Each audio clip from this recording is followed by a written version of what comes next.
tekanan kerja yang berkepanjangan, ekspektasi yang tinggi, dan juga tentang tanggung jawab yang besar tanpa adanya support system atau lingkungan yang mendukung. Support system itu yang penting harus punya. Penting Kalau tuh ya. keluarga nggak ada yang bisa, cari harus ada pokoknya. Kayak gitu sih, Mbak.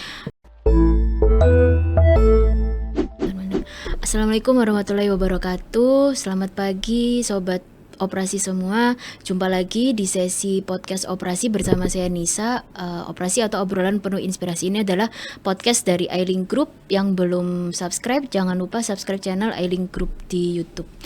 Alhamdulillah, pada sesi ini hari ini kita kedatangan tamu yang sangat spesial. Beliau adalah Kepala Departemen HRD di iLink, yaitu Arika. Terima kasih. Arika ini seorang psikolog, udah S2 juga ya Rika kemarin ya. Dan apa namanya? Sebenarnya topik kali ini tuh adalah idenya Arika ya, turunan dari topik utamanya yaitu burnout di episode sebelumnya. Ternyata biar sesuai nih dengan case di teman-teman di iLink dan juga teman-teman di luar sana mungkin ya itu sedang mengalami fase ini. Sebenarnya kalau dari saya baca-baca artikel, ini judul podcast kali ini topiknya adalah tentang leader burnout. Jadi spesifik ya, burnout yang terjadi pada leader. Tapi bagi teman-teman yang belum mungkin secara posisi di struktural organisasi belum jadi leader juga sangat boleh untuk menyimak ini karena untuk menyiapkan karir teman-teman ya, suatu saat ketika teman-teman menjadi leader itu udah punya bekal yang cukup gitu ya dalam mengatasi burnout ini. Jadi kalau dari artikel yang saya baca, ternyata fenomena leader burnout ini meningkat cukup signifikan setelah COVID gitu ya. Jadi semenjak 6 tahun ke belakang dan makin ke sini bukannya makin membaik ya, maksudnya kondisi secara global itu ternyata karena dunia global sudah banyak berubah, entah itu dari segi ekonomi, geopolitikal dan lain-lain ya. Apalagi sekarang di tahun 2025 ini spesifiknya sedang terjadi banyak turbulensi ya, baik dari ekonomi global, dari kondisi peperangan mungkin. Jadi kondisi mikro dan makro juga sedang banyak turbulensi.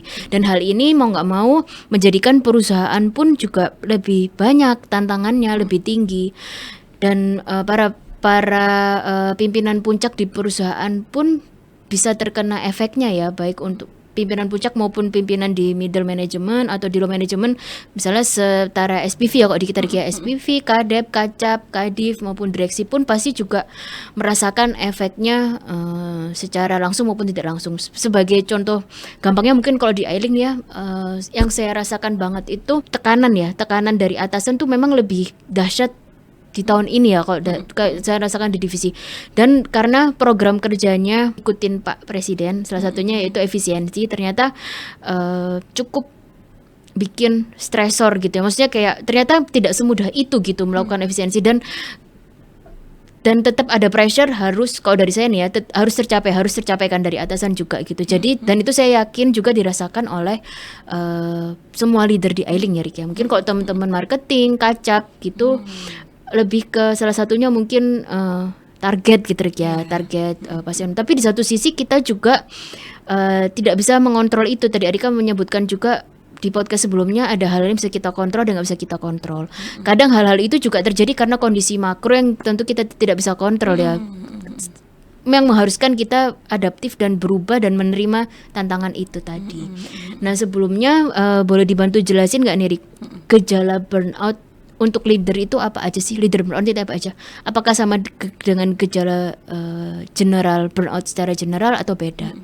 Kalau untuk definisi dan yang berkaitan dengan burnout general bisa diakses di podcast episode sebelumnya yang tentang burnout ya. Oke. Ya, boleh. Ya, terima kasih Mbak Nisa. Bener banget ya Mbak. Jadi di era sekarang tuh turbulensi yang dibilang Mbak Nisa tadi tuh sangat-sangat berdampak banget buat perusahaan yang akhirnya bikin mereka menyesuaikan diri.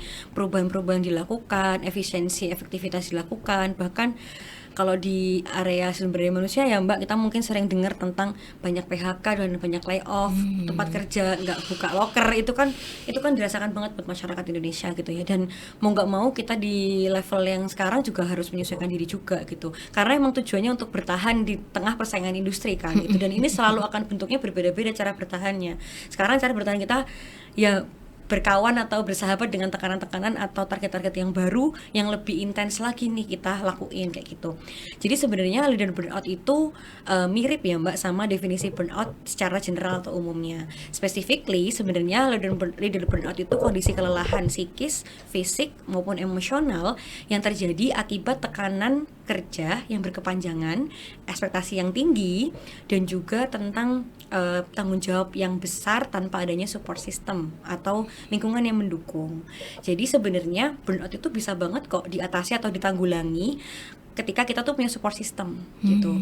Karena apa ya, kita kan manusia secara individu itu kan kita kan makhluk sosial ya Mbak ya. Tentu kita sangat butuh peran orang lain gitu. Sebenarnya support system juga nggak selalu bentuknya orang. Sering nggak nih Mbak Nisa pernah tahu nggak nih ada yang curhat ke ChatGPT? Ya, fenomena Gen Z nih kayak temennya. Iya, gitu. Salah satu juga bentuknya untuk orang tuh butuh support system gitu, dengan ngechat terus ChatGPT jawab tuh, aku paham banget apa yang kamu rasain. Nah itu kan yang sebenarnya curhat sama AI itu kan fenomena yang sangat menarik ya Mbak sekarang, cuman seringkali nggak terlalu bisa efektif untuk bisa Menyelesaikan memecahkan ya. masalah leader burnout yang benar-benar sampai intens dan butuh Tuntas ya. keprofesional, bener kayak gitu. Jadi tanda-tandanya sebenarnya Mirip ya. mirip banget Mbak. Lebih spesifiknya kalau yang sebelumnya kan kita ngomongin tentang dia gimana kemudian muncul perilaku yang berubah, emosi yang meledak-ledak, mirip juga. Cuman kalau leader burnout itu lebih ke seringnya kehabisan energi. Jadi kayak tiba-tiba sering ngerasa capek-capek, tapi kok udah pijat masih capek kayak gitu ya Mbak misalnya, atau udah healing kok masih ngerasa capek kayak gitu. Terus atau juga bisa bentuknya itu emosi yang tumpul atau meledak-ledak. Biasanya kalau Ekstrim ya ekstrim intinya. banget biasanya Emosi kalau ekstrim. bawahan tipe gitu ya misalnya, itu tuh biasa aja. Dengan adanya burnout dengan adanya Dihadapi. leader burnout ini jadinya tuh kayak sensitif banget, padahal cuman kurang titik doang gitu di draft atau surat misalnya, itu jadi kayak gimana sih gitu doang aja nggak bisa, udah berkali-kali kayak gitu. Jadi kayak itu ekstrim banget sih kayak gitu. Terus penurunan kinerja dan juga fokus diri. Jadi kayak tiba-tiba sekarang mau garap project A gitu, terus keinget yang kemarin belum selesai langsung garap yang lain kayak gitu, akhirnya nggak selesai dan nggak fokus Tuntas gitu. ya. Nggak tuntas dan produktivitasnya otomatis menurun, dan malah bisa jadi kayak seolah-olah dengan tekanan ataupun target yang sudah ditentukan dia merasa meragukan diri sendiri, bisa nggak ya aku nyampe target, kayaknya nggak bisa deh. Jadi kayak pesimis gitu loh Mbak. Dan seringkali kalau udah lebih parah lagi, kadang-kadang leader itu jatuhnya, ini fakta ya, tapi pasti ada yang ngerasain ini, menarik diri. Jadi Maksudnya kayak gimana tuh menarik menarik diri itu diri? kayak Menyendiri kah? menyendiri atau nggak mau berinteraksi dengan orang-orang yang berhubungan dengan target atau yang berhubungan dengan kerjaan kayak gitu. Ya udah, dia ngerasa nggak cukup sama dirinya sendiri, dia ngerasa nggak mampu melakukan pekerjaan itu, padahal ya jelas-jelas manajemen memberikan amanah itu, berarti manajemen merasa mampu kan gitu. Jadi ketika di kondisi leader ini burnout, dia pasti akan selalu ngerasa kurang sama dirinya. Harusnya aku nggak kayak gini, harusnya ini targetnya makin gede, kayak seolah-olah jalannya itu buntu gitu Mbak. Jadi stuck gitu, nggak bisa nih, gimana udah kuota, udah target makin gede, ya otomatis nggak realistis lah dan sebagainya. Rasanya kayak gitu, padahal sebenarnya dia cukup butuh untuk menelaah dirinya, dia lagi butuh apa sih, atau dia lagi Burnout itu tadi ya. Ini maksudnya menarik dirinya bukan dalam konteks istirahat atau rehat Rik ya, berarti ya, bukan yang ya. negatif, lebih ke pokoknya kalau ada pembahasan Menghindar. target dia menghindar. Kalau ada interaksi sama tim misalnya yang dulu bisa nongkrong jam istirahat, dia udah nggak mau kayak gitu. Bukan karena dia butuh merecharge ya, tapi karena dia Beda merasa ya. itu jadi triggering buat dia karena dia lagi burnout tadi gitu. Gitu sih. Nah, kalau leader burnout ini penyebabnya apa sih Rik? Ada nggak yang secara spesifik itu? Oke. Tadi kamu udah sempat sebutin juga sih, mungkin karena target ya yang berubah lebih challenging gitu dibandingkan sebelum-sebelumnya. Apalagi tuh? Sebenarnya penyebab utama kalau leader itu burnout ya Mbak, seringkali itu karena tekanan yang itu tuh terlalu kuat dan dituntut untuk Intens. selalu harus kuat dan selalu harus tahu semua hal. Harus tampil. Harus tampil oke di depan tim, di depan atasan. Mbak Nisa pernah nggak ngerasain itu? Pernah sih. Cukup Nggak enak ya. Nah, kayak gitu. Jadi udahlah, kita itu harus jadi sosok yang teladan buat tim gitu ya. Satu sisi kita juga harus jadi orang yang siap dengan semua tantangan yang dia kasih sama atasan kayak gitu. Itu kan ya, tapi kita juga tetap manusia kan Mbak, yang punya porsi yang kita tuh ngerasa lemah gitu sama diri kita gitu kan. Itu juga harus diketahui. Terus yang kedua tentang beban tekanan ya, maksudnya beban kerja yang mungkin overload. Dan yang terakhir sebenarnya yang paling sangat-sangat jadi penyebab utama dari burnout adalah tidak adanya atau kurangnya dukungan emosional atau support system. Nah, menarik nih. Ternyata support system itu nggak harus berupa fisik, Rika. Bukan hanya support tenaga aja yang kita butuhkan ya, tapi juga mungkin mindset, terus dari segi emosi juga harus butuh kita untuk memiliki dukungan dari support system.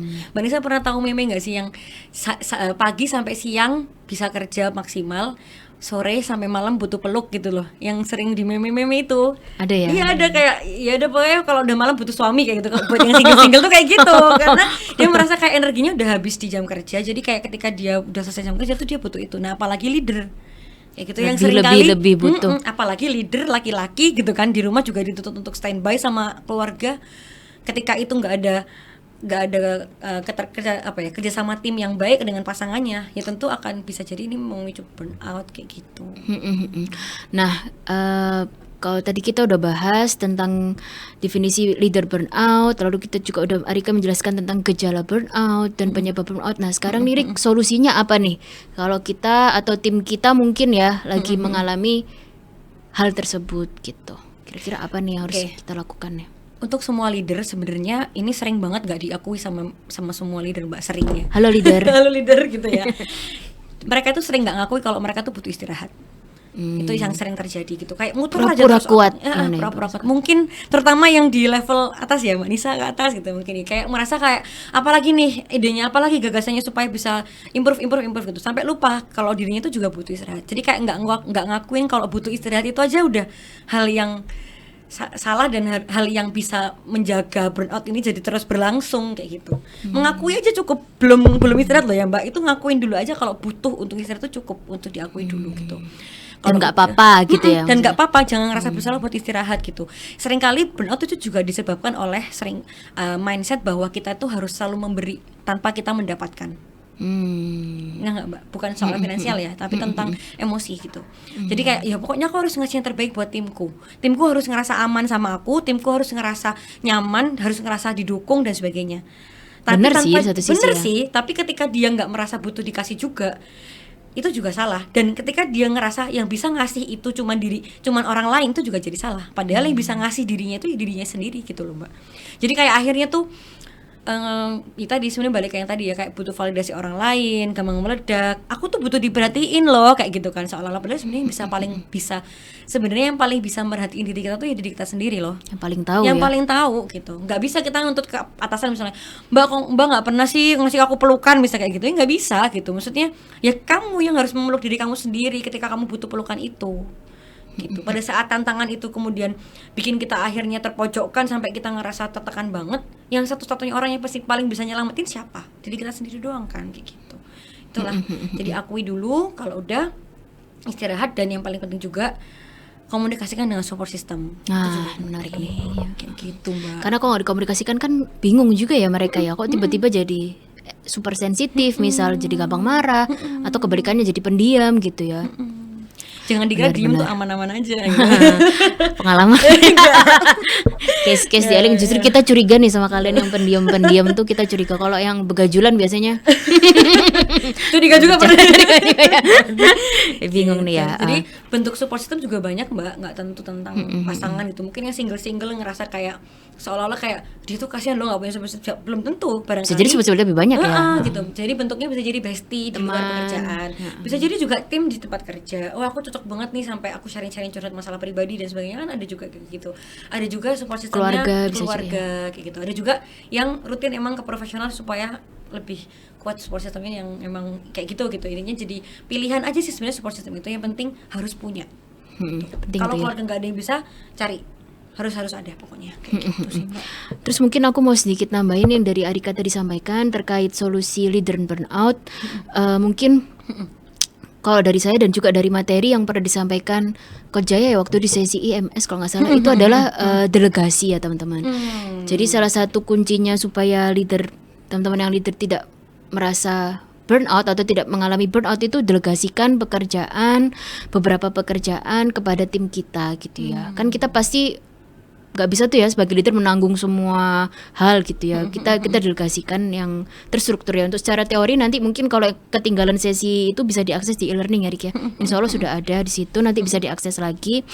Lalu yang e-learningnya Ailing ya maksudnya. Lalu yang kedua, selain delegasi juga mungkin secara spesifik bagi leader itu bisa mengimprove skill atau kemampuan terkait penyelesaian masalah gitu ya, problem solving. Ketika kita sudah semakin kaya akan case-case problem solving dari belajar kepada senior kita mungkin ya, yang atau peers kita yang di apa posisi sesama gitu, sesama misalnya sesama kacap gitu, kita dengan banyak diskusi dan sharing dengan mereka, insya Allah kita lebih kaya dengan case-case yang terjadi di lapangan kan. Tapi biasanya itu polanya case kan berulang ya, jadi kita bisa mengadopsi cara yang efektif dan tentunya dengan cepat ya. Nanti lama-lama seiring berjalan waktu insya Allah kita bisa lebih cepat dan menyelesaikan. Dan menurut saya itu juga bisa jadi solusi untuk mempermudah mengatasi burnout, leader burnout.